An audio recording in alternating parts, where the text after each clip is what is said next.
જો આ યમુનાજી એવા છે સદા સોહાગીન છે અને સદા સંયોગીન પણ છે.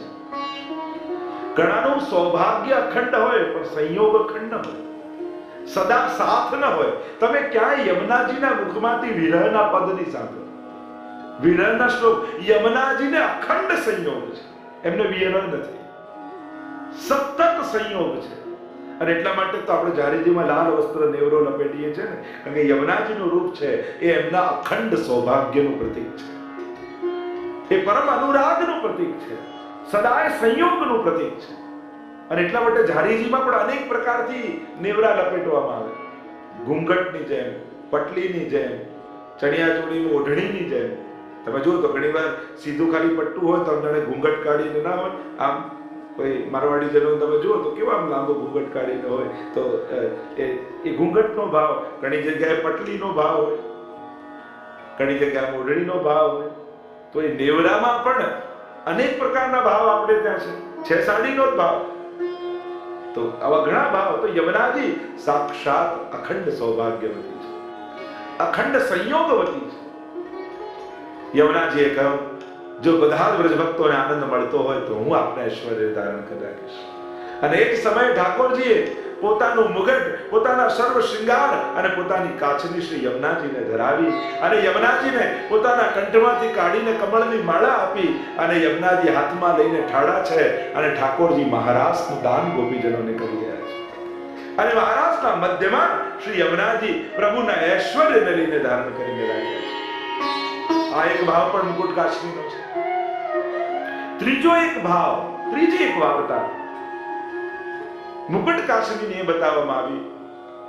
જો ઘણી ભગવદીઓના મુખે, ઘણે ભક્તોના મુખે આપણે જુદી જુદી જ્યાં જ્યાં શ્રવણ કરીએ, ઠાકોરજી ને લેવા માટે અક્રૂરજી વ્રજમાં આવ્યા છે. અને નિશ્ચિત થયું છે કે કાલે સવારે ઠાકોરજી મથુરા પધારી રહ્યા છે. અને જે વ્રજની દશા થઈ છે, રાત્રિના સમયે આ સમાચાર સમગ્ર વ્રજમાં વ્યાપી ગયા. અને સર્વ ગોપીજનોને થયું, અરે પ્રભુ વ્રજ છોડીને મથુરા જઈ રહ્યા છે. અને દરેકના મનમાં ક્યાંક એમ લાગ્યું કે એકવાર ઠાકોરજી વ્રજ છોડીને જશે ને તો પાછા વ્રજમાં ક્યારેય નહીં આવે. એટલે ભાગી ભાગીને ગોપીઓના ઝુંડ સવારના સમયે નંદાલયની આજુબાજુ ગોઠવાઈ ગયા છે. આખો ચોક ભરાઈ ગયો છે. પ્રભુ આમાં આપકો નહીં જ આવે દેંગે. ચરણોમાં પડે છે, હાથ પકડી રાખે, કોઈ પીતાંબર ખેંચે. ઠાકોરજી બધાને મનાવે છે અને બધા જ ગોપીજનોને મનાવીને રથ ઉપર સવાર થયા. ઠાકોર અક્રૂરજીએ રથની લગામ ખેંચી, ગડગડ ગડગડ કરતો રથ ધીમે ધીમે આગળ વધ્યો. અને જોયે તો દૂર ખૂણામાં શ્રી રાધાજી મોંમાંથી આંસુને સારી રહ્યા છે. પ્રભુએ અક્રૂરજીને કહ્યું કે એક ક્ષણ માટે ઉભા રહો. રથ પરથી પ્રભુ નીચે ઉતર્યા અને સ્વામીજી પાસે જઈ, રાધાજી પાસે જઈને કહે, રાધા, તમારી આંખમાં આંસુ, બીજા રડે તો સમજાય, પણ હું ને તમે કોઈ જુદા થોડી છે. આપણામાં કોઈ ભેદ થોડી છે. તમારા રોમ રોમમાં હું છું અને મારા રોમ રોમમાં તમે વિરાજો. દાદાજી કહે, પણ આંખીને એસી ટેવ પડી, રોમ રોમમાં ભલે ને ઈશ્વર વ્યાપેલો હોય પણ અમારી આંખોને તો આપને જોવાની આદત પડી છે. અમે કેમ જીવીશું આપના વગર? પ્રભુ, આપના વગર અમારા પ્રાણ છૂટી જશે. ઠાકોરજી જેમ તેમ કરી સ્વામીજીને મનાવી રથ પર સવાર થયા અને રથ ચાલ્યો. ગડગડ ગડગડ કરતો રથ પહોંચ્યો, મથુરાનો વિશ્રામ ઘાટ આવ્યો. અને ઠાકોરજીએ કહ્યું કે અહીંયા થોડી વાર રથ રોકો. પ્રભુએ વિશ્રામ કર્યો, એનું નામ વિશ્રામ ઘાટ. કારણ રથમાં બેઠા બેઠા પ્રભુ ખોવાયા છે, ભક્તોને યાદ કરવાનું. રડતી ગોપીઓની આંખના આંસુ પ્રભુને દેખાય છે, રડતા સ્વામીજીનું મુખારવિંદ દેખાય છે. પ્રભુને થયું કે મારા વિયોગમાં બધા પ્રાણ ત્યાગી દેશે, મારા વગર આ લોકો નહીં રહી શકે.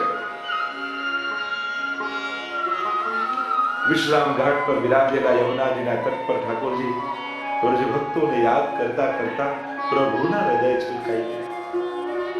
થયું કે આ મારા વગર નહીં જીવી શકે, શું કરવું?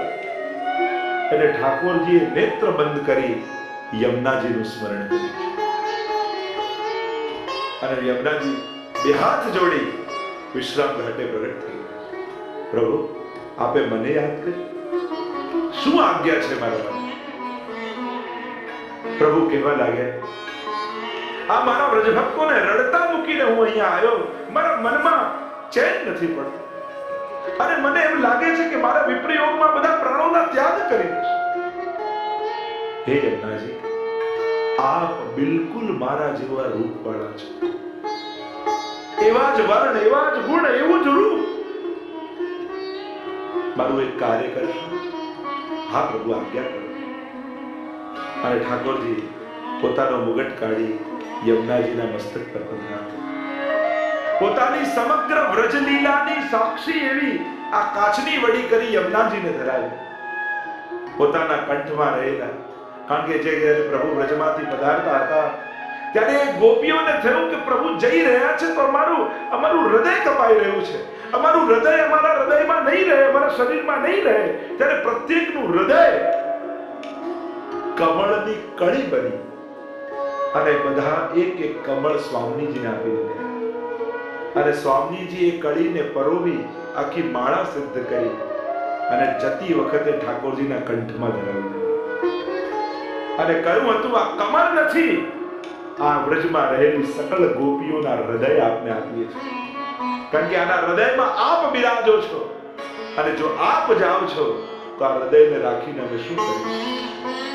પ્રભુને ધરાવ્યો અને ઠાકોરજીએ એ હૃદય રૂપી કમળની માળા વળી કરી શ્રી યમુનાજીને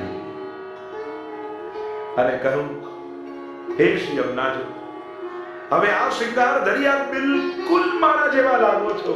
જ્યારે આ ગોપીજનોને વિરહ થાય, વિપ્રયોગ થાય અને વિપ્રયોગ એટલો ઉત્કટ થઈ જાય કે જ્યારે એ સહન ન કરી શકે, એમના પ્રાણ છૂટી જવાના હોય, એ સમયે આ રૂપે આપ ગોપીઓની આગળ પ્રગટ થઈ જાય.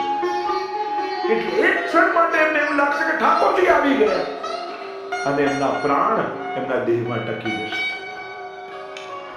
સ્વામી સ્મરણાર્થ સ્વીય દર્શનાર્થ. એટલે યમુનાજીની કૃપામાં કહ્યું ને, સ્વયંના દર્શન કરાવી યમુનાજી ઠાકોરજીનું સ્મરણ કરાવે છે.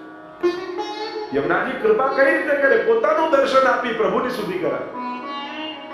અને મુકુટ કાશીનો શૃંગાર ધરાઈને ઠાકોરજી બોલ્યા કે જ્યારે સમય વહેશે અને અનેક વર્ષો બાદ જ્યારે સ્વામીજી શ્રી વલ્લભ રૂપે ભૂતલ પર પધારશે અને દૈવી જીવોની સુધી એમને નહીં રહે કે એમાં દૈવી કોણ, આસુરી કોણ. દૈવી જીવોના ઉદ્ધાર માટે સ્વામીજી મહાપ્રભુજી રૂપે પધારશે અને દૈવી જીવોને નહીં ઓળખી શકે. ત્યારે આ ગોપીજનોના હૃદય રૂપ માળા આપ એમના હસ્તમાં આપજો અને એ સ્વામીજી એ માળા ફરી ઠાકોરજીના કંઠમાં ધરાવશે. ત્યારે સઘળા વ્રજભક્તોને ઓળખી જશે. પ્રત્યેક દૈવી જીવોનો બ્રહ્મ સંબંધ થઈ જશે. અને એટલા માટે જ્યારે યમુનાષ્ટક ગાયું મહાપ્રભુજી, ત્યારે યમુનાજી પ્રગટ થયા ઠકરાણી ત્રીજના દિવસે અને ત્યારે એ કમળની માળા શ્રી વલ્લભને મળી.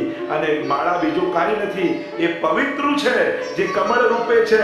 અને પવિત્ર એકાદશીએ ઠાકોરજી પ્રગટ થયા જ્યારે મહાપ્રભુજી ચિંતા કરતા હતા, દૈવી કિમિત જાની ન જાય, આસુરી સોમેલી રહત સદાઈ, ભિન્ન હોય સો કોન ઉપાઈ. અને એકાદશીના દિવસે કમળની માળા ઠાકોરજીના કંઠે ધરાવી ત્યારે સગળા દૈવી જીવોનો બ્રહ્મ સંબંધ થઈ ગયો. તો આમ આ મુકુટ કાછનીનો ભાવ એ જ યમુનાજીને સ્વયં ઠાકોરજી ધરાવ્યો.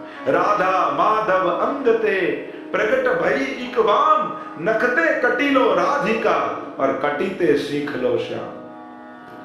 ઠાકોરજી અને સ્વામીજી માંથી પ્રગટ થયેલી એક વામ, 16 વર્ષની કન્યા, નખતે કટીલો રાધિકા, નખથી કટી સુધી સ્વામીજી और કટીતે શીખલો શ્યામ, અને કટીથી શિખા સુધી સાક્ષાત ઠાકોરજી. એવું સ્વરૂપ સાક્ષાત શ્રી યમુનાજીનું છે. આ સંયોગીની શક્તિ છે. જો રાધાજી ઠાકોરજીની ઈચ્છા શક્તિ હોય તો યમુનાજી ઠાકોરજીની કૃપા શક્તિ છે, ભક્તને જોડનારી છે. અને એટલા માટે આપણે ત્યાં અનેક ભાવ બતાવ્યા. યમુનાજીના ડાબા હાથમાં 3 કમળ છે, એક કડી, એક અર્ધ વિકસિત, 3 પૂર્ણ વિકસિત. એમ 3 કમળની છડી હાથમાં છે યમુનાજીને. તો કહ્યું આ 3 ભક્તિની અવસ્થા છે, પ્રેમ, આસક્તિ અને વ્યસન. આ 3 કમળ રૂપ ભક્તિની 3 અવસ્થાઓ ભક્તને આપવા માટે યમુનાજી હાથમાં રાખે છે. કારણ કે બ્રહ્મ સંબંધ જીવ હોત યા જીવ કો તબહી ઇનકી ભુજા વામ ફરકે, દોર કર શોર કર જાય પીએ સો કહે.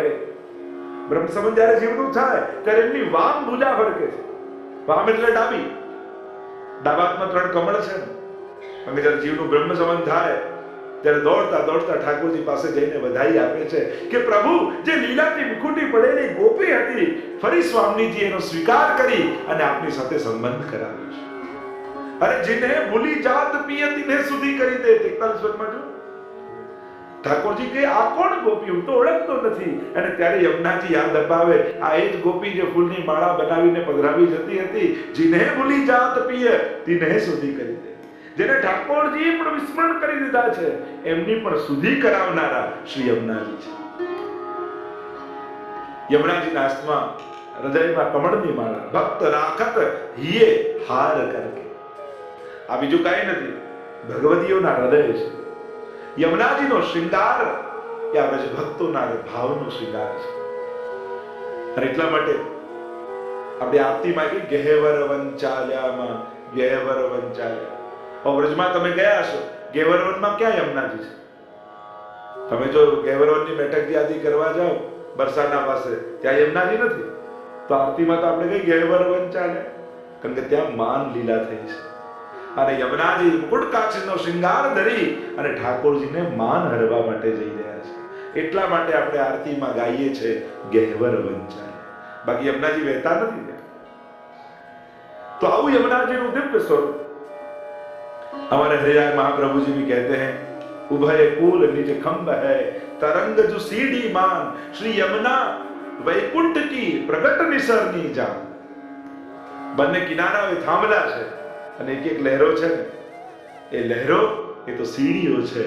પ્રગટ વૈકુંઠમાં લઈ જવાની નિસરણી કોઈ હોય તો એ યમુના.